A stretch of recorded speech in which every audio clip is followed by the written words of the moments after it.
मेहमान हमारे साथ जुड़ गए हैं।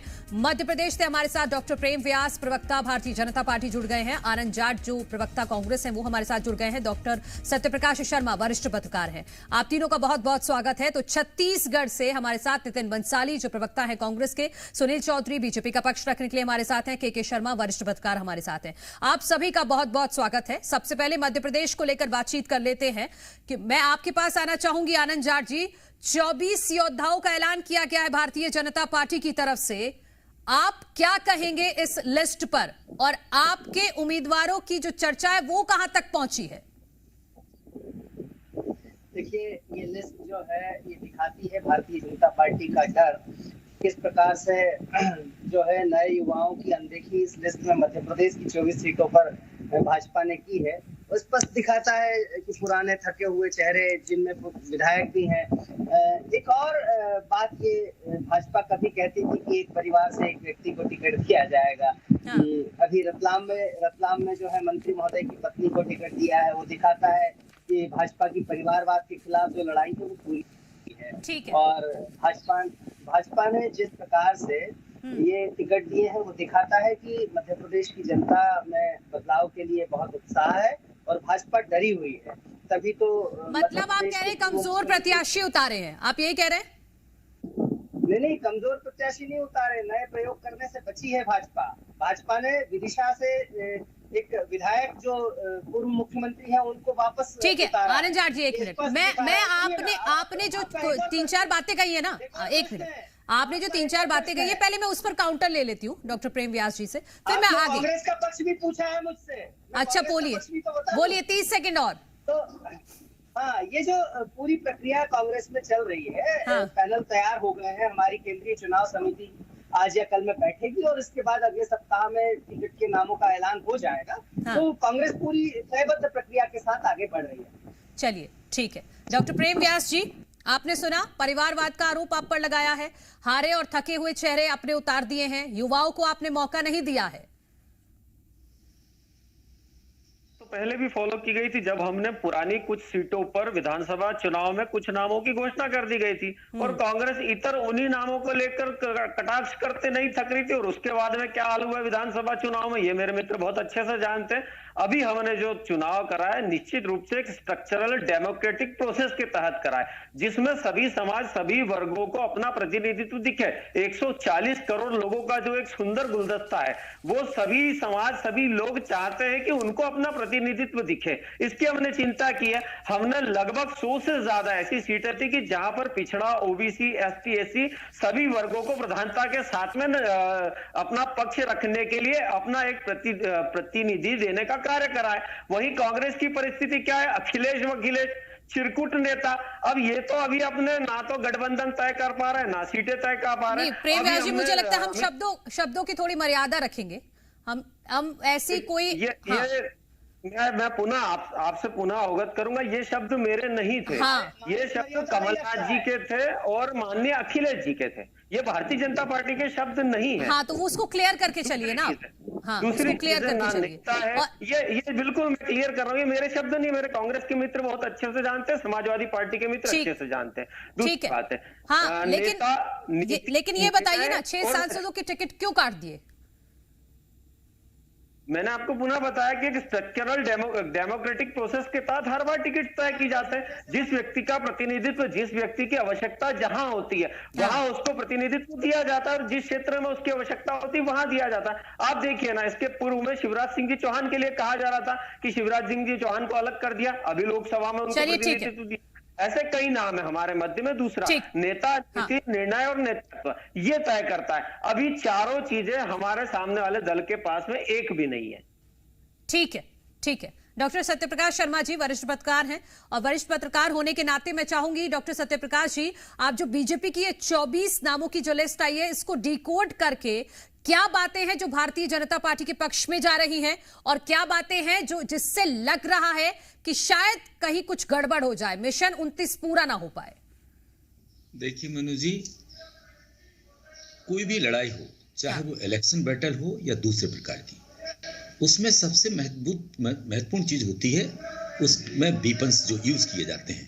इलेक्शन बैटल में सबसे महत्वपूर्ण चीज होती है कि योद्धा तैयार करना। हाँ। यानी कि Bharatiya Janata party election code of conduct लागू होने से पहले, जो माना जाता है कि इलेक्शंस का आगाज उस दिन से होता है जब ईसीआई डेट्स अनाउंस करता है, उससे पहले, जैसा कि विधानसभा चुनाव में भी आपने देखा, उसने काफी समय पहले अपने कैंडिडेट घोषित किए थे।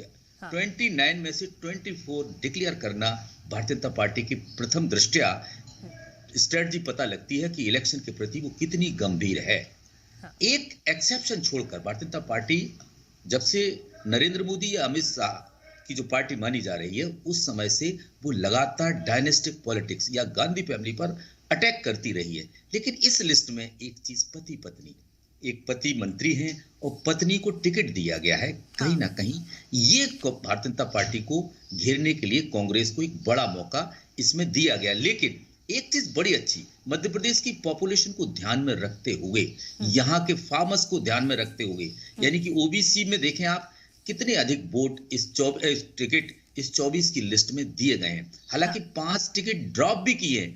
हाँ। देखिए रेजोल्यूशन देखिए। हाँ। नरेंद्र मोदी जी का, उन्होंने कहा था जब प्रज्ञा सिंह ने महात्मा गांधी के अगेंस्ट कुछ स्टेटमेंट दिए थे, उसमें उन्होंने अपनी नाराजगी जाहिर कर कहा था, उन्होंने कहा था कि कभी माफ नहीं करूंगा, कभी माफ नहीं कर सकता। तो उन्होंने इस चीज को दिखा दिया है, यानी कि ये मतलब नेताओं की बदजुबानी नहीं चलेगी। आप अगर नेता हैं तो आपको अपनी भाषा का ख्याल रखना होगा। ये मैसेज भी यहां से क्लियर दिया गया है। ठीक है, मैं आपके पास लौटूंगी। छत्तीसगढ़ को भी शामिल कर लेते हैं। छत्तीसगढ़ में 11 सीटों पर ऐलान कर दिया गया है, सभी 11 सीटों पर। नितिन बंसाली जी, भले ही बहुत सारे सांसदों का 7 सांसदों का टिकट कट गया है इस बार भारतीय जनता पार्टी की तरफ से, लेकिन रेस में तो बहुत आगे निकल गई। एक ही बार में 11 सीटों पर ऐलान कर दिया भारतीय जनता पार्टी ने। नितिन जी, रेस में आगे भले निकल गई है भाजपा, पर उनकी पेट्रोल की टंकी खाली है, जो आगे जाके इनकी गाड़ियां बंद हो जाएंगी। देखिए 11 प्रत्याशियों का ऐलान किया, 11 प्रत्याशियों को मैं शुभकामनाएं देता हूं। मैं ये पूछना चाहता हूं कि 9 सिटिंग एमपी थे, इसमें 7 की टिकट काटी गई है। इसका मतलब भारतीय जनता पार्टी कहीं न कहीं इन बातों को समझ रही है कि भाजपा के खिलाफ, मोदी सरकार के खिलाफ एंटी इनकम्बेंसी है, ये नजर आ रही है। जब भी तो आपको टिकट काटनी पड़ी। टिकट काटने की वजह क्या है?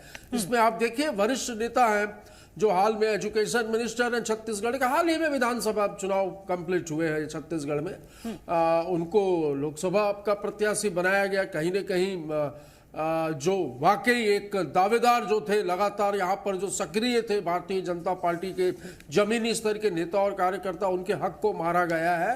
दूसरी बात, बृजमोहन अग्रवाल जी को प्रदेश की राजनीति से कहीं न कहीं दूर करने की कोशिश की गई है।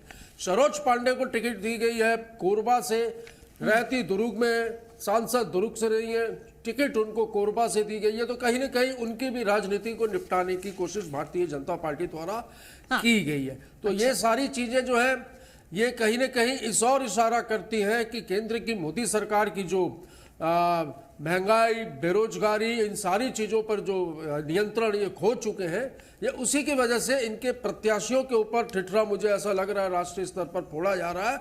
और निश्चित तौर पर एक बहुत बड़ी एंटी इनकम्बेंसी आम जनता के बीच में पार्टी के खिलाफ बनी हुई है, जिसका लाभ निरंतर आप देखिएगा कांग्रेस को लोकसभा चुनाव में मिलेगा। ठीक है, मैं इसका जवाब सुनील चौधरी जी से ले लेती हूँ। सुनील जी, वो कह रहे 7 सांसदों की टिकट काटने की जरूरत क्या पड़ी? एंटी इनकम्बेंसी तो है, वहां चेहरे बदलने की क्या जरूरत थी? जी राम राम, जय जोहार, जय छत्तीसगढ़। राम राम। देखिए 7 नहीं 4 सांसदों की टिकट जो है वो उसको बदला गया है। हमारे उसमें से 3 सांसद तो पहले ही हमारे यहाँ मंत्री बन चुके हैं, विधायक बन चुके हैं, तो केवल 4 ही सांसद बचे थे। भारतीय जनता पार्टी में लोकतांत्रिक व्यवस्था है, सभी कार्यकर्ताओं को उचित अवसर दिया जाता है। तो भारतीय जनता पार्टी ने हमारे ऐसे योद्धाओं को उतारा है जो इस बार 11 के 11 कमल पुष्प लेकर के दिल्ली पहुंचे। अब इनको बड़ा दर्द हो रहा है, ये कह रहे हैं कि भैया गाड़ी का पेट्रोल खत्म हो गया। आपकी गाड़ियों में तो चक्के ही नहीं बचे साहब, छत्तीसगढ़ कांग्रेस बची कहां है? और मैं इनको स्पष्ट रूप से बताना चाहता हूं कि सरोज जी राष्ट्रीय नेत्री हैं। श्री सरोज पांडे जी जो हैं वो राष्ट्रीय हमारी अध्यक्ष रही हुई हैं, राष्ट्रीय महामंत्री भारतीय जनता पार्टी की रही हुई है। तो वो छत्तीसगढ़ क्या कहीं भी चुनाव लड़ सकती हैं। और बृजमोहन अग्रवाल जी तो पूरी कांग्रेस भय खाती है, इनके पास कैंडिडेट नहीं है। जैसे बृजमोहन जी का नाम आया, कांग्रेसी कहने लगे 5 लाख प्लस वोटों से भाजपा रायपुर लोकसभा जीतने वाली है। तो भय इनको है, अग्रवाल जी की जरूरत पड़ी और अब आपको लोकसभा चुनाव में भी उनकी जरूरत पड़ रही है। और एक होता है कोई और नहीं है क्या? विश्वास, ये अति आत्मविश्वास में जी रहे हैं। देखिए हमारे पास बहुत सारे लोग हैं चुनाव लड़ने के लिए योग्य लोग हैं, लेकिन पार्टी तय करती है, हमारा शीर्ष नेतृत्व तय करेगा कि किसको कहां पर किस कार्यकर्ता को काम पे लगाया जाए। बृजमोहन जी का वर्षों का अनुभव है, 40 साल का राजनीतिक जीवन है, अब केंद्रीय राजनीति में उनका इस अनुभव का लाभ लेना। लेकिन कांग्रेस तो कह रही है कि आप बलि का बकरा बना रहे हैं बृजमोहन अग्रवाल जी को। गया है ये चिंतामणि महाराज कार्यकर्ता थे क्या? कांग्रेस खुद बलि का बकरा है यहाँ। ये चिंतामणि महाराज को महाराज जी ये कार्यकर्ता थे भाजपा के। चाहता हूँ ये किसको लड़वाएंगे? आपके थे। अरे हमारे पास एक कार्यकर्ता लड़ने के लिए तैयार है भाई। इनको बहुत ज्यादा दिन का वेट नहीं करना है आपको। इस बार आधे से अधिक सीटें छत्तीसगढ़ में कांग्रेस जीतेगी। बोल नहीं सकते दावे से। करता हूँ 68 के बहुमत में 2 जीते थे, अब कहां जीतने वाले? एक नहीं मिलेगी इनको। चलिए वो तो वक्त बता देगा। के शर्मा जी, अब मुझे लगता है आप अच्छे से विश्लेषण कर पाएंगे कि आखिर बृजमोहन अग्रवाल की जरूरत लोकसभा चुनाव में भी भारतीय जनता पार्टी को क्यों पड़ी, और 11 सीटों का जिस तरह से नामों का ऐलान किया गया है उस पूरी लिस्ट का अगर आप शॉर्ट में विश्लेषण कर पाए। निश्चित रूप से बृजमोहन अग्रवाल जी का एक कद है, अभी तक अपराजित है, 8 बार के विधायक हैं, मध्य प्रदेश के समय से मंत्री रहे हुए हैं। हाँ। और जो सुनील सोनी अभी सांसद से, दोनों को कहा जा सकता है सिक्के के 2 पहलू हैं कहा जा सकता है। और रायपुर लोकसभा क्षेत्र का महत्व आप जानते हैं कि विद्याचरण, श्यामाचरण या रमेश बैस लगातार यहाँ पे प्रतिनिधित्व करते रहते हैं, तो यहाँ पे एक वरिष्ठ दिग्गज नेता की आवश्यकता पड़ती है। जैसे आप जानते हैं भूपेश बघेल भी यहाँ से चुनाव लड़ चुके हैं और पराजित हुए थे। इसी तरह से लगता है कि कांग्रेस की ओर से दिग्गज नाम, एक बड़ा नाम आ सकता है बृजमोहन के आने के बाद। ये बृजमोहन के स्थिति को देख सकते हैं। दूसरी चीज जो है, और बृजमोहन अग्रवाल लगातार चुनाव संचालक रहे लोकसभा में, चाहे रमेश बैस के समय देखें चाहे सुनील सोनी के समय देखें। अब 11 सीट की आप बात करेंगे तो 11 सीट में एक संतुलन बनाने की कोशिश की गई है। जिन सीटों में कमजोर है वहां पे महिलाओं को सामने लाके एक महिला वोट बैंक को साधने की कोशिश, जिस तरह से महतारी वंदन योजना का लाभ और मोदी की गारंटी में चली है उसके चलते हुए किया जा सकता है। जांजगीर चांपा इसमें एक बड़ा उदाहरण है, जहां पे अनुसूचित जाति के लिए, अनुसूचित जाति के लिए आरक्षित है, वहां पे एक महिला को वहां पे टिकट दी गई है। हाँ। और उसी तरह से महासमुंद की सीट देखेंगे तो महासमुंद में 4-4 सीट है, 4 भाजपा और 4 कांग्रेस। और यहाँ पे आप देखेंगे कि एक अघरिया समाज का रहता है, लेकिन यहाँ साहू समाज का वर्चस्व रहा। इससे पूर्व जो सांसद रहे हैं वो मतलब अजीत जोगी, विद्याचरण, इनको छोड़ दे तो बाद में जो बने हैं उसमें जो है साहू समाज का रहा है। तो साहू समाज की भूमिका इसमें महत्वपूर्ण होगी, क्योंकि ये महासमुंद से लेकर राजिम फिर कुरुद धमतरी तक के बड़ा फैला हुआ क्षेत्र है। अलग अलग विचार, अलग अलग प्रकार के यहाँ राजनीतिक तासीर कहा जा सकता है महासमुंद लोकसभा। इसी तरह से आप कोरबा की बात करेंगे तो कोरबा में ज्योतिष्णा महंत रही है, लेकिन वहां पे सरोज पांडे जो है वहां पे प्रभारी रही है। और कोरबा का रिजल्ट एक बेहतर भाजपा के हिसाब से देखें तो 6 विधायक, एक कांग्रेस, एक गणतंत्र पार्टी को गया है। इस दृष्टि से ये कोरबा में जो पहले से एक मैदान तैयार की रही थी सरोज पांडे के लिए, तो वो मुझे लगता है कि भाजपा ने उसको उसी ढंग से, जो हम लोग देख रहे थे कि उनको टिकट वहां से मिल सकती है, और वही हुआ है। इसी तरह से आप देखेंगे कि सरगुजा में आप देखेंगे 8-0 भाजपा की स्थिति रही है। अब सरगुजा में मुख्यमंत्री भी है, तो वहां से लेकर के एक जीत की एक संभावना को देखते हुए चिंतामणि महाराज को लाया गया था वहां से, कि इसीलिए कि राज्यसभा टिकट नहीं दी गई और कांग्रेस ने उनको विधायक टिकट नहीं दी थी और भाजपा ने राज्यसभा का उम्मीदवार नहीं बनाया था। इस दृष्टि से चिंतामणि को वहां से एक धर्म गुरु के रूप में भी उनकी एक अलग पहचान है। यानी एक वेल बैलेंस्ड लिस्ट आपको दिख रही है, सभी वर्गों को साधा गया है, सभी जातियों को साधा गया है। 4 आदिवासियों के लिए, एक अनुसूचित जाति के लिए, उसके साथ जो सामान्य जो बच जाते हैं 6 सीट, उसमें आप देखेंगे तो 2 सामान्य वर्ग, संतोष पांडे और सरोज पांडे की बात करें, उसके बाद बाकी जो है पिछड़े वर्ग को महत्व दिया गया है। और पिछड़े वर्ग की जिस तरह जाति जनगणना की बात राहुल गांधी लगातार कर रहे हैं, तो उस हिसाब से ओबीसी वर्ग, महिलाओं को 3 महिलाओं को देना 11 में से, ये भी एक है कि महिलाओं के एक दांव खिला गया, क्योंकि महिलाओं में भी भाजपा के प्रति एक आकर्षण विधानसभा चुनाव में देखने को मिला है। पूरी अगर 195 की लिस्ट हम देखते हैं तो लगभग 29% ओबीसी कैंडिडेट्स हैं भारतीय जनता पार्टी के, जो 195 उम्मीदवार जो ऐलान किया गया है जिनका। मैं आनंद जाट जी आपके पास लौटूंगी ये सवाल लेते हुए कि अब आपके लिए आसान हो गया होगा, कम से कम 24 सीटों पर तो आसान हो गया ना, क्योंकि आपके पास भारतीय जनता पार्टी के उम्मीदवार हैं, उनके काउंटर में, तो अब तो जल्दी आ जानी चाहिए लिस्ट। देखिए, हमारी तो प्रक्रिया चल रही है और हमने मैनिफेस्टो हो या स्क्रीनिंग कमेटी हो, सब काम बहुत अप टू द मार्क और समय से पहले किए हैं। और हम लोकतंत्र की धज्जियां नहीं उड़ाते हैं, ये कहते हुए मुझे बहुत खुशी है और गर्व भी है कि लोकसभा चुनाव की आचार संहिता अभी लगी नहीं है, उसके पहले टिकट की घोषणा दिखाता है कि भाजपा जो है वो पुलिस पैसा और प्रशासन की बैसाखियों का इस्तेमाल करना चाहती है। इसलिए लोकसभा चुनाव की आचार संहिता के पहले प्रत्याशियों को का नाम घोषित कर रही है, ताकि उसे जो राज्य सरकारों की जो मशीनरी है उसका आचार संहिता के पहले भी लाभ मिल जाए। हालांकि वो आचार संहिता के बाद भी भाजपा इनका दुरुपयोग करती रहती है, पर प्रश्न ये है कि भाजपा ने ऐसे उम्मीदवार उतारे हैं जो पिछली बार भी थे और उनका कोई उल्लेखनीय योगदान नहीं है। चाहे किसानों की जमीन छीनने वाले काले कृषि कानून हो, और उस पर इनमें से एक भी सांसद जो निवर्तमान है ये कोई भी नहीं बोले थे। तो भाजपा ने युवाओं की पूरी उपेक्षा की है। हाँ, एक और बात मैं कह रहा था, चूंकि मैं विदिशा लोकसभा का निवासी हूँ और विदिशा से स्वर्गीय सुषमा स्वराज जी सांसद रही हैं, तो उनकी बिटिया को नई दिल्ली से इन्होंने प्रत्याशी बनाया है। मुझे लगता है कि सुषमा स्वराज जी की भी परिवारवाद के खिलाफ जो भाषण थे वो आज मुकम्मल हो गए कि परिवारवाद जो है वो तब तक अच्छा होता है जब तक उनके खुद के बच्चों को टिकट ना मिले। तो भाजपा की परिवारवाद की जो लड़ाई है, मैं समझता हूँ इस टिकट बंटवारे से पूरी हो गई है। केपी यादव की क्या गलती थी? केपी यादव पिछड़े वर्ग से भी आते हैं और केपी यादव सांसद थे, तो क्या भाजपा ने सामंतवाद के खिलाफ, राजतंत्र के खिलाफ सरेंडर कर दिया है? ये बहुत स्पष्ट तौर पर दिख रहा है कि केपी यादव जी ने सिंधिया को हरा दिया था, लेकिन एक जीते हुए सांसद को एक हारे हुए सांसद से भाजपा ने रिप्लेस कर दिया। ये क्या दिखाता है? ये तो डॉक्टर प्रेम व्यास जी बता पाएंगे। ये डॉक्टर प्रेम व्यास जी बता पाएंगे। ये राजतंत्र की लिस्ट है, परिवारवाद की लिस्ट है, ये थके हुए हारे हुए की लिस्ट है। डॉक्टर प्रेम जी, देखिए, सीएम का बेटा सीएम ही बनेगा, पीएम का बेटा पीएम ही बनेगा, अध्यक्ष का बेटा अध्यक्ष ही बनेगा। इस मानसिकता को जनता पर लादने वाले लोग, सीताराम केसरी जी जब अध्यक्ष पद नहीं छोड़ रहे थे तो कांग्रेस कार्यालय में उनकी धोती तक खोल दी गई थी।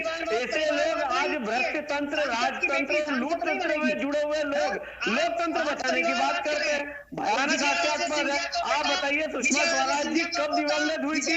कौन से पद पे थी? लेकिन डॉक्टर प्रेम व्यास जी, ये सवाल तो पूछा जाएगा ना, आप हर मंच से परिवारवाद के खिलाफ बोलते हैं, फिर ये क्या है? ये रतलाम में आपने मंत्री नागर सिंह चौहान की पत्नी को टिकट फिर क्यों दे दिया? ये सवाल तो पूछा जाएगा। देखिए, मैंने पुनः कहा है कि लोकतांत्रिक प्रक्रिया से चुने हुए नेता, आप बताइए विष्णुदेव सहाय जी का बैकग्राउंड क्या था? आप बताइए मोहन यादव जी का बैकग्राउंड क्या था? आप बताइए भजन लाल जी शर्मा का बैकग्राउंड क्या था? समस्या सिर्फ इसी बात से है कि अध्यक्ष का बेटा अध्यक्ष बनेगा। आप बताइए राहुल गांधी जी कौन सा चुनाव जीतने के पश्चात प्रधानमंत्री जैसे पद के लायक हो पाए थे? सोनिया गांधी जी उसके पूर्व में, इंदिरा गांधी जी जब चुनाव में आई थी, सिंडिकेट के युद्ध के बाद आई थी, उसके पूर्व में राजीव गांधी जी। आप बताइए ना, कोई भी नेता लोकतांत्रिक प्रणाली से चुनकर अगर धरातल से उठकर कोई नेता बनता है तो स्वागत योग्य है। वही कांग्रेस की तरफ से समस्या ये है कि भ्रष्ट तंत्र, राजतंत्र और लूट तंत्र, इसको बचाने के लिए लोकतंत्र का बहाना। अब मुझे का जो मैंने अच्छा, आनंद जाट जी, मतलब आप भरोसा दिला रहे हैं ना कि आपकी जो लिस्ट आएगी उसमें परिवारवाद की कोई झलक नहीं दिखेगी? मेरा प्रश्न ये नहीं है और आपका प्रश्न भी मुझसे ये नहीं होना चाहिए, पर फिर भी मैं उत्तर देता हूँ। मैं सिर्फ ये कहता हूँ कि परिवारवाद नहीं, आप परिवारवाद को लेकर मुखर होकर बोल रहे हैं। मैंने वही सवाल बीजेपी के प्रवक्ता से भी किया, तो यानी आप ये कह रहे हैं कि आपकी लिस्ट में ऐसा कोई परिवारवाद का जिक्र नहीं होगा? तेवतिया जी सुनिएगा, मेरी पार्टी कहती है बेरोजगारी सबसे बड़ा मुद्दा है, परिवारवाद नहीं। हाँ। मेरी पार्टी कहती है महंगाई सबसे बड़ा मुद्दा है, परिवारवाद नहीं। हाँ। परिवारवाद से क्या फर्क पड़ जाएगा अगर कोई योग्य व्यक्ति आ रहा है तो? आज दिखा रहा है ना कि परिवारवाद फर्जी है, इनका मुद्दा फर्जी है। महंगाई जरूरी है, बेरोजगारी पर कंट्रोल जरूरी है, ये महत्वपूर्ण मुद्दे हैं। इन छद्म मुद्दों के माध्यम से भाजपा जो है अब तक भ्रमित करती आई। प्रदर्शित कर रहे हैं, ये मानसिक तौर पर हार स्वीकार कर चुके हैं। और मानसिक तौर पर हारा हुआ डरा हुआ व्यक्ति कैसे चिल्लाता है? ये आपके चैनल में आप निजी टिप्पणी मत करिए ना एक दूसरे पर, निजी टिप्पणी मत करिए। आप जनता को मूर्ख समझ रहे हैं। और सुनिए सिन्हा जी, व्यक्तिगत टिप्पणियां मत कीजिए, व्यक्तिगत टिप्पणियां मत कीजिए। मैं कह रही व्यक्तिगत टिप्पणी मत कीजिए एक दूसरे पर। ये राजनीतिक लड़ाई है, ये व्यक्तिगत लड़ाई थोड़ी है, ये राजनीतिक लड़ाई है, उसको वहीं तक सीमित रखिए। पूर्व में नाम घोषित करना ये संवैधानिक है या असंवैधानिक है, ये बता दीजिए। ये संवैधानिक प्रक्रियाओं का उल्लंघन। अच्छा एक मिनट, मैं हमारे साथ वरिष्ठ पत्रकार हैं डॉक्टर सत्यप्रकाश शर्मा जी, मैं उनसे इस बात का जवाब ले लेती हूँ कि क्या ऐसा कोई नियम है कि आचार संहिता लगने के बाद ही प्रत्याशियों का ऐलान होना चाहिए? सत्यप्रकाश जी। मनु जी बहुत अच्छा सवाल पूछा है आपने। देखिए, बी फॉर्म देना, जिस दिन बी फॉर्म दिया जाता है उस दिन से ऑफिशियली टिकट डिस्ट्रीब्यूशन माना जाता है। ये पार्टी की तैयारी है, कोई उन्होंने नाम अनाउंस किए हैं। हाँ। तो बी फॉर्म थोड़ा दिया है या बी फॉर्म थोड़ा सबमिट किया गया है, तो इसलिए ये इलीगली नहीं हो सकता। पार्टी की अपनी प्लानिंग होती है कि कब उसको नाम अनाउंस करना है, प्रिपरेशन करने के लिए। देखिए, आपने देखा 2023 में जो असेंबली इलेक्शंस हुए राज्यों में, भारतीय जनता पार्टी ने वहां बाजी मारी और उसको रिजल्ट भी मिला। कांग्रेस वहां भी पीछे रही, आपने देखा होगा, तो कांग्रेस को उसका खामियाजा भुगतना पड़ा। हाँ। देखिए 2014, 2019 के इलेक्शंस देखे आपने, उसमें भारतीय जनता पार्टी ने जो नाम अनाउंस किए, उन नामों से कितना बड़ा एक महत्वपूर्ण हाँ, पूरी कीजिए, आप बात पूरी कीजिए। देखिए क्या है कि 2014 का इलेक्शन रहा हो या 19 का रहा हो, ये दोनों इलेक्शन नरेंद्र मोदी के चेहरे पर लड़े गए। और आपने देखा होगा कि नरेंद्र मोदी के चेहरे के कारण, चेहरा कोई भी रहा हो, हाँ। उसका प्रभाव, ऐसे लोग जिनके बारे में कल्पना नहीं की जा सकती थी कि वो सांसद का चुनाव जीत पाएंगे, वो भी चुनकर गए। अगर इसमें मध्य प्रदेश में देखा जाए तो मध्य प्रदेश में जो सोशल इंजीनियरिंग का मैसेज देने के लिए पार्टी ने बड़ा प्रयास किया है, लेकिन चुनाव तो नरेंद्र मोदी के चेहरे पर ही लड़ा। क्या उनकी गारंटी पर भारतीय जनता पार्टी लड़ेगी? और हो सकता है कि भारतीय जनता पार्टी को उसका फायदा भी मिले, क्योंकि लोग जो वोट करते हैं जब सेंट्रल इलेक्शंस होते हैं, तो उसमें इस समय भारतीय जनता पार्टी के साथ वो केवल नरेंद्र मोदी का चेहरा देखते हैं और कमल का फूल देखते हैं। इसीलिए कहीं ना कहीं प्रत्याशियों का कोई प्रभाव अभी देखने को नहीं मिला। मतलब चेहरा इतना महत्वपूर्ण नहीं है यहाँ पर, चेहरा इतना महत्वपूर्ण नहीं है। हाँ। विधानसभा चुनाव में भी ये चीज प्रूव हो गई है। कोई चीफ मिनिस्टर फेस नहीं था, नरेंद्र मोदी के चेहरे पर तीनों राज्यों में तो चुनौती और बड़ी है आनंद जी, तो चुनौती और बड़ी है। आपकी तरफ से तो कोई चेहरा ही नहीं घोषित किया गया है। आप कुछ कहना भी चाह रहे थे, आप बात पूरी कीजिएगा, फिर मैं छत्तीसगढ़ के मेहमानों के पास जाती हूँ। देखिए, मीडिया और न्यूज रूम में जो डिबेट्स होती है उससे चुनाव तय नहीं होते हैं। और मैं ये के शर्मा जी ने जो बात कही थी, बहुत अच्छी बात थी, जो छत्तीसगढ़ के वरिष्ठ पत्रकार हैं। उन्होंने कहा था कि राहुल गांधी जी जो जातिगत जनगणना की बात कर रहे हैं, उसके बाद मध्य प्रदेश में 7 पिछड़े वर्ग के लोगों को टिकट दिए गए हैं भाजपा की इस सूची में। ये दिखाता है कि हमारे मुद्दे सही हैं। और जिस तरह से इन्होंने परिवारवाद पर प्रहार करते हुए मंत्री की पत्नी को टिकट दिया, वो दिखाता है कि इनके मुद्दे फर्जी हैं। तो हम महंगाई पर बात कर रहे हैं, हम बेरोजगारी पर बात कर रहे हैं, और भारत में संसदीय लोकतंत्र है। आपका जो प्रश्न है उसका उत्तर दे रहा हूँ कि संसदीय लोकतंत्र है और उसमें जनता अपना प्रतिनिधि चुनती है सांसद के रूप में, और वो सब मिलकर बहुमत दल के नेता का चुनाव करते हैं, तब प्रधानमंत्री तय होता है। प्रधानमंत्री का चेहरा नहीं होता है। 2004 को याद कीजिए, 2003 में हम बहुत बुरा हारे थे। 173 सीटें आई थी भाजपा की, और उसके बाद जो है देश में प्रधानमंत्री डॉक्टर मनमोहन सिंह 2004 के चुनाव में बने थे। नहीं, मुझे लगता नहीं, मैं के शर्मा जी को इसमें लाना चाहूंगी। क्या ये दौर बदला नहीं है? क्या अब ये दौर बदल गया है ना? के शर्मा जी, मैं चाहूंगी आप इस पर टिप्पणी कीजिए। दौर नहीं बदला है, केवल मीडिया में 400 पार की बात। के शर्मा जी, नहीं, के शर्मा जी आप वरिष्ठ हैं, आप बताइएगा, क्या राजनीति का जो पहलू है अब बदलता 2014 के बाद से हम देख रहे हैं कि बदल रहा है? निश्चित रूप से मुद्दे बदल रहे हैं, और मैं कहता हूं कि मतदाताओं में जागरूकता आई है। मुद्दों के आधार पर मतदान क्या लोकसभा चुनाव में चेहरा, प्रधानमंत्री का चेहरा असर डालता है या नहीं?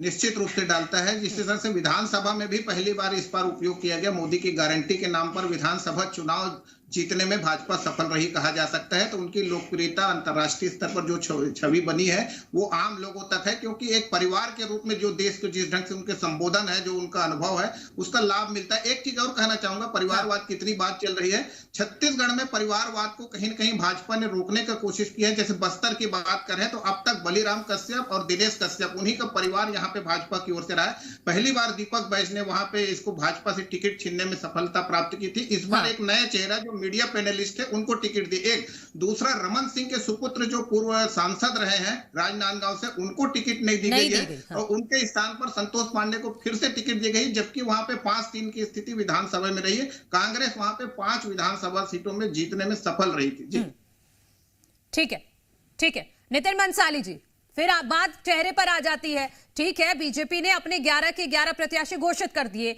लेकिन आपको अब, क्योंकि आपका चेहरा तो अभी तक तय नहीं है, आपको प्रत्याशी ही मजबूत खड़ा करना पड़ेगा। देखिए, कांग्रेस अपनी पूर्ण रूप से तैयारी में है और जो बार बार ये कहा जा रहा है कि मजबूत चेहरे, तो 11 के 11 मजबूत चेहरे छत्तीसगढ़ में दिए जाएंगे और मैं ये दावा करता हूं कि इस बार आधे से ज्यादा सीटें छत्तीसगढ़ में कांग्रेस पार्टी जीतेगी, क्योंकि इस देश में जो मोदी की गारंटी पे जो चुनावों की सब जगह बात हो रही है, मैं पूछना चाहता हूं ये गारंटियां कहां पूरी हुई? भाई, आपके घर में भी किचन होगा मनु जी। आज घर की अर्थव्यवस्था देखिए किस स्थिति में, महंगाई बढ़ने की वजह से, चाहे गैस नितिन जी, मुझे थोड़ा प्रैक्टिकल बात करते हैं। ये थोड़ा प्रैक्टिकल बात करते हैं। बेरोजगारी की बात करें, मोदी की गारंटी को लेकर ही छत्तीसगढ़ में विधानसभा का चुनाव लड़ा गया। आप पूरी तरह से कॉन्फिडेंट थे कि छत्तीसगढ़ में तो कांग्रेस आ रही है, लेकिन कांग्रेस नहीं आई। देखिए, और फिर तो चुनावों का पैटर्न अलग है, विधानसभा चुनाव का पैटर्न अलग है, छत्तीसगढ़ में लोकसभा का पैटर्न अलग है। मानू जी, नगरीय निकाय के चुनाव अलग मुद्दों पर होते हैं, विधानसभा के अलग मुद्दों पर होते हैं, लोकसभा के अलग मुद्दों पर होते हैं। हो सकता है कहीं चूक हुई होगी, भाई हारे हैं, एक्सेप्ट करते हैं, भाई चुनाव हारे हैं, हौसला नहीं हारे, हम डटे हुए हैं मैदान में। पर पूरे देश के परिदृश्य में यदि मैं बात करूं, नहीं, उस चूक को पकड़ पाए हैं ना, मुझे बताइए, वो चूक हाथ में आ गई है ना, वो कौन सी गारंटी पूरी हुई? चुनाव में नहीं होगी। मैं, मेरे साथी प्रवक्ता मध्य प्रदेश से भी बैठे हैं और छत्तीसगढ़ से भी बैठे हैं, कोई 10 काम मुझे ये बता दे, 10 काम, सिर्फ 10 काम जो इन 10 वर्षों में मोदी के कार्यकाल में आम जनता के लिए हुए हो, तो मैं उसका जवाब देना चाहूंगा। ये मुझे बता दे कौन से 10 काम हुए? सुनील जी 10 काम जी, जिसके जरिए आप दावा कर रहे हैं 11 की 11 सीटें निकालने का। शांति से सुनेंगे, शांति से। और एक चीज और पूछूंगा, चिंतामणि महाराज जो थे वो कांग्रेस से के विधायक थे, उनको इन्होंने टिकट दी है, कहते हैं कार्यकर्ताओं को टिकट दी है, तो मुझे बता दे चिंतामणि महाराज कब सदस्य? चिंतामणि महाराज जी बहुत चिंता बढ़ा रहे नितिन जी की। तो वहां पर क्या कोई कैंडिडेट नहीं था आपके पास? सुनील जी देखिए, कांग्रेस के पास है कुछ नहीं। अब ये पूछ रहे हैं, मैं इनको तो ऐसे उंगली में गिना दूं 10 क्या उससे ज्यादा काम। छत्तीसगढ़ की बात करें, हमने मोदी की गारंटी पे चुना, हम छत्तीसगढ़ की बात कर रहे हैं, उसमें आप जोड़ लीजिए ना, देश के विषय है छत्तीसगढ़ में। प्रधानमंत्री आवास योजना 8:30 बजे की डिबेट होती है, ये प्रधानमंत्री आवास योजना नहीं थी, ये शौचालय है कि नहीं, शौचालय बनाया कि नहीं? इतने बेईमान होते हैं जो दूसरों के मकान पे अपना नाम लिखते हैं। ये योजना कांग्रेस सरकार ने चालू की थी, इंदिरा आवास योजना के नाम से, जिसका इन्होंने नाम बदल दिया।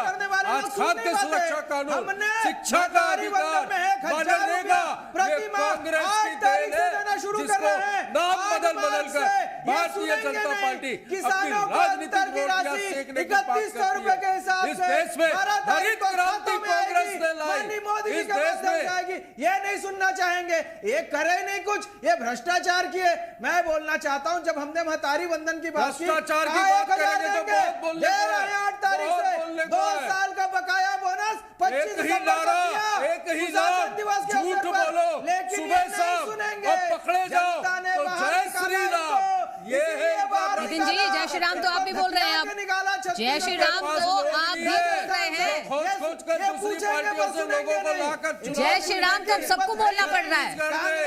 आम कार्यकर्ता भाजपा का निराश है। अच्छा रुकिए, एक मिनट रुक जाइए, क्योंकि मेरे पास अब वक्त की कमी है। हाँ, मैं नहीं चाहती कि किसी को कम समय मिले। डॉक्टर प्रेम व्यास जी, आप कुछ कहना चाह रहे हैं, लेकिन शॉर्ट ही रखिएगा प्लीज। बोलिए। मनु जी, मैं सिर्फ मुश्किल से 10 सेकंड लूंगा। 1 लाख स्टार्टअप्स भारत में पिछले 10 सालों में हुए हैं। किसान सम्मान निधि, राम मंदिर को लेके जो बात करी थी, धारा 370 को लेके जो बात करी थी, 3 तलाक को लेके जो बात करी थी, परचेसिंग पावर पैराडाइज में हमारी स्थिति, मोबाइल मैन्युफैक्चरिंग भारत प्रथम 5, ऑटोमोबाइल सेक्टर्स में भारत प्रथम 5, स्टॉक एक्सचेंज में भारत प्रथम 5। उसके बाद में हम आज इंफ्रास्ट्रक्चर में खर्च करने वाले सबसे पहले भारत पहला देश हो गया है। ग्रीन एनर्जी में हम 5वीं पोजीशन पर है। वर्ल्ड पॉवर्टी क्लॉक आज का उठाकर देख लीजिए, 2011-12 में 12.2% बहुआयामी गरीबी में थे। वर्ल्ड पॉवर्टी क्लॉक में नाम भी बता रहा हूं, आज उसका आंकड़ा है मात्र 2%। 25 करोड़ लोगों को हमने बहुआयामी गरीबी से मुक्त करा। ये IMF का डाटा है, जहां पर मनमोहन सिंह साहब काम कर चुके हैं। वर्ल्ड बैंक का डाटा है, हमारा डाटा नहीं है। मध्य प्रदेश की बात करेंगे तो 2.5 करोड़ लोग बहुआयामी गरीबी से मुक्त हुए। आज हमने 12वीं अर्थव्यवस्था से निकलकर हम 5वीं की तरफ बढ़े। जर्मनी 0.5 आनंद जी छोटा सा काउंटर कीजिए। 0.5 ठीक है डॉक्टर प्रेम जी, हमें पास क्योंकि वक्त की कमी हो गई। अगर 2.5 करोड़ लोग मध्य प्रदेश में बाहर हो गए तो 25 करोड़ लोगों को 5 करोड़ लोगों को राशन क्यों दे रहे हो मुफ्त में? ये अमित शाह कह रहे हैं। और मध्य प्रदेश की बात छोड़ दीजिए, उज्ज्वला से ना उजाला हुआ, ना स्वच्छ भारत से सफाई, काले धन का पता नहीं और रोज बढ़ रही है महंगाई। और ये सारी गारंटी मोदी की थी। ठीक है, एक मिनट छोटा सा जवाब डॉक्टर प्रेम जी, बस छोटा सा काउंटर कीजिएगा। वो कह रहे फिर राशन क्यों दे रहे हैं आप लोग एक तरफ दावा कर रहे हैं कि आप गरीबी से लोगों को निकाल रहे हैं, फिर राशन देने की जरूरत क्या पड़ रही है? देखिए, बहुआयामी गरीबी क्या होती है और गरीबी क्या होती है? बहुआयामी गरीबी वो होती है जहां पे शिक्षा, स्वास्थ्य, भोजन, इन तीनों चीजों की कमी हो। हम निश्चित रूप से इन तीनों चीजों की कमी से निकालकर आज उनके सामान्य जीवन यापन करने के स्तर तक पहुंचा है। और निश्चित रूप से वहां से उनका जीवन स्तर बदले, तब तक के लिए हम उनको सुविधाएं देना जारी रखेंगे। लेकिन ठीक है, एक मिनट, अब मैं छोटा विश्लेषण चाहूंगी। मैं छोटा विश्लेषण चाहूंगी डॉक्टर सत्यप्रकाश जी आपसे भी, के शर्मा जी आपसे भी। क्या परसेप्शन इस लड़ाई में भारतीय जनता पार्टी आगे दिख रही है? देखिए, अभी तक भारतीय जनता पार्टी की जो स्ट्रेटजी है, प्लानिंग है, उससे तो ये दिखता है कि उसकी फ्रंट रनर कांग्रेस के सामने वो आगे है। एक चीज जरूर है कि जब कोई प्रॉमिस हो, गारंटी हो, उसका टेस्ट कैसे लगाया जाता है। ये राजनीति में कहीं ना कहीं चुनाव होते हैं, और चुनाव में जब किसी पॉलिटिकल आउटपुट या रूलिंग पार्टी को दोबारा सत्ता में आती है, तो इससे ये टेस्ट लगता है कि कहीं ना कहीं जनता ने उनके उन वादों पर, उनकी गारंटीज पर विश्वास किया है। और यहाँ भारतीय जनता पार्टी ठीक है के शर्मा जी, मुझे लगता है कि रणनीति किसी भी राजनीति के लिए सबसे पहले जो प्राथमिकता होनी चाहिए किसी भी चुनाव में, वो उम्मीदवार को लेकर ही होती है कि हमारा उम्मीदवार कौन होगा। फिर बैठकें की जा रही, रणनीति बनाई जा रही है, लेकिन उम्मीदवारों के नाम सामने नहीं आ रहे हैं INDIA की तरफ से।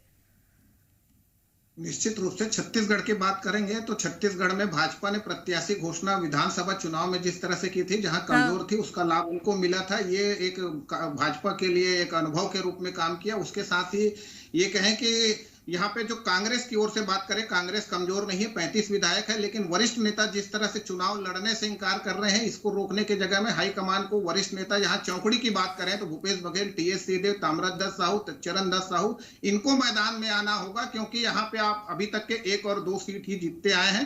बेहतर परफॉर्मेंस के लिए वरिष्ठ नेताओं को मैदान में उतरना पड़ेगा। छत्तीसगढ़ में जो राष्ट्रीय नेतृत्व की कमी है, क्या बृजमोहन अग्रवाल को इसकी भरपाई करने के लिए आगे लाया गया है जिस तरह से? जी ठीक है के शर्मा जी, इतना ही वक्त था। आप सभी का बहुत बहुत शुक्रिया, छत्तीसगढ़ के मेहमानों का भी और मध्य प्रदेश के मेहमानों का भी। और हम लगातार दिन दहाड़े इसी पर चर्चा करते रहेंगे, क्योंकि लोकसभा का चुनाव का बिगुल बज चुका है। 195 उम्मीदवार मैदान में है। अब INDIA की तरफ से कौन होगा उम्मीदवार, कौन होगा प्रत्याशी, इस पर भी हमारी नजर रहेगी।